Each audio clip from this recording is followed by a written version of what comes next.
Le mercredi 8 août dans la matinée, la Belgique a appris avec une douloureuse émotion l'annonce d'une nouvelle et grave catastrophe minière qui s'est déclarée au puits du casier des charbonnages d'Amercœur à Marcinelle. Aux alentours du charbonnage, l'attente des familles des malheureux mineurs s'éternise.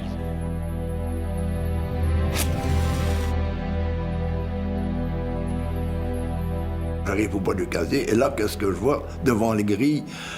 Le monde qui était aggloméré là, sur les grilles, et les femmes, les enfants et tout ça. Et il y a un monde fou, hein. Il y a les fumées qui sortent, on voit qu'il y a les fumées qui sortent des puits. C'est lugubre, hein. C'est lugubre. On voit là, les pompiers qui sont là, les voitures de sauvetage, les femmes et les enfants, les anciens mineurs qui étaient là, qui attendaient, qui voulaient avoir des renseignements. Ils demandaient chaque fois qu'il arrivait quelqu'un, ils disaient qu'est-ce qu'on sait, qui c'est qui est remonté? Parce qu'ils voyaient remonter les morts, en plus. Ils voyaient, mais qui c'est qui est remonté? Qui c'est ci, qui c'est là? C'était pas gai, hein.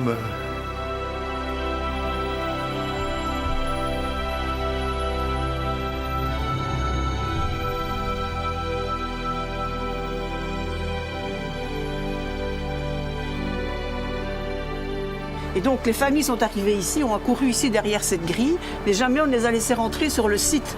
Vous comprenez bien, on ne pouvait pas laisser rentrer tout le monde. On a juste ouvert les grilles pour laisser passer les secours. Les ambulances, des pompiers, l'armée, des sauveteurs.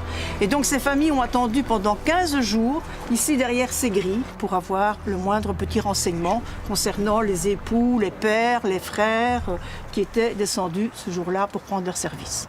Madame, on a retrouvé tous les corps? Oui, tous les corps sont remontés. Mais tout a été échelonné sur plusieurs mois, évidemment.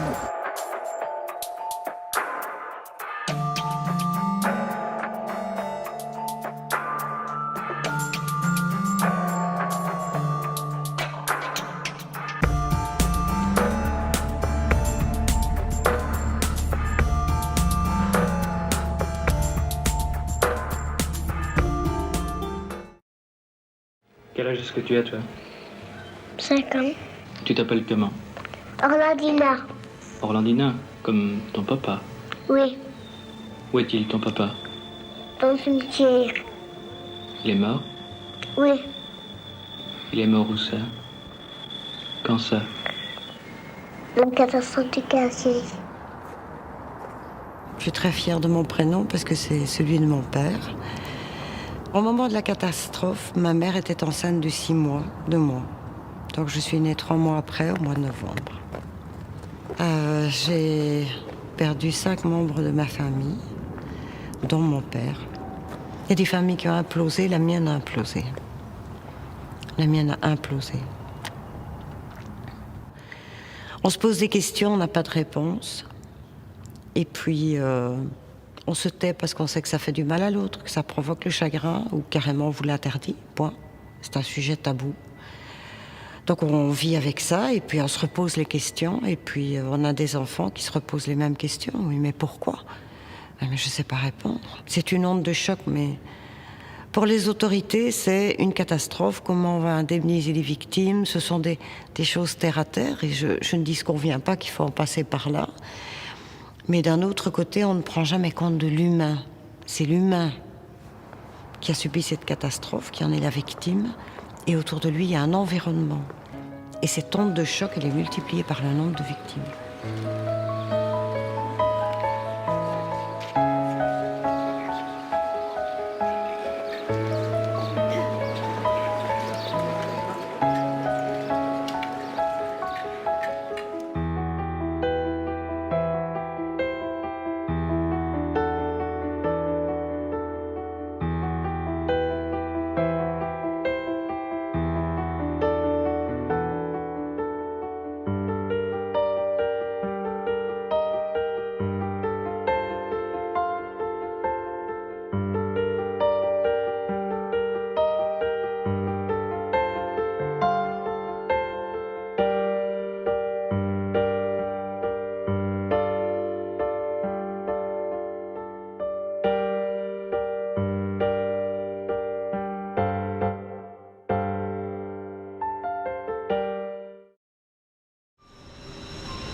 Le mineur part de chez lui, il passe à la loge, là il reçoit sa médaille avec son numéro de matricule et ensuite il passe au vestiaire pour se changer. Alors, comme vous pouvez remarquer, il n'y a pas d'armoire, ce sont des crochets suspendus comme ça au plafond. Donc imaginons que sur ma médaille j'ai le numéro 18, et bien ici au vestiaire j'aurai le crochet numéro 18. Donc je me présente ici, je vais descendre mon crochet, je vais donc me changer au vestiaire.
Ce qui caractérise le fond de la mine dans un charbonnage typique de la région de Charleroi, c'est des endroits de travail qui sont beaucoup plus exigus qu'en campine, par exemple. On exploitait toutes les veines de charbon.